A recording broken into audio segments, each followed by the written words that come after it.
আমার নবী আপনার নবী বলেছেন আলা লা ঈমান আলিমান লা মুহাব্বাত লাহু, যার অন্তরে আমি নবীর মহব্বত নাই তার ঈমান নাই। যারা নবীরে দেখেছে পাথর মেরেছে তারা আবু জেহেল হয়ে গেছে, যারা নবীকে দেখেছে নবীকে মেনেছে তারাই আবু বকর হয়ে গেছে। কথা বলেন ঠিক কিনা? এই জন্য যুবক ভাইরা আমার, শুধুমাত্র জানার নাম ঈমান নয়, মানার নাম হলো ঈমান। জোরে জোরে কি আল্লাহু আকবার বলা যাবে না? আল্লাহ বলছেন সূরা মায়েদার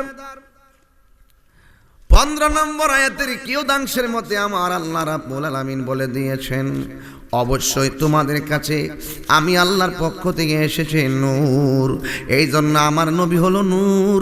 আবার এক জায়গায় বলছে কুল ইন্নামা আনা বাশারুম মিসলুকুম, হে নবী আপনি বলে দিন আমি তোমাদের মতোই মানুষ।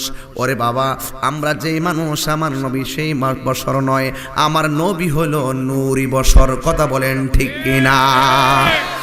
এই জন্য আমার নবীর কোনো ছায়া ছিল না। জোরে কোন ঠিক কিনা বলেন?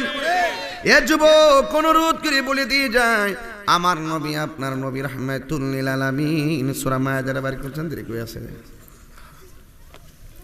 আমার নবী আপনার নবী রাহমাতুল লিল আলামিন। ও যুবক অনুরোধ করে বলে দিয়ে যায়, আমার নবী আপনার নবী রাহমাতুল লিল আলামিন এই দুনিয়ার মধ্যে এসেছে। এখন যদি আপনাকে প্রশ্ন করি আমার নবী কি জিন নাকি ফেরেশতা, আপনি বলবেন জিনও না, আমি বলবো জিনও না।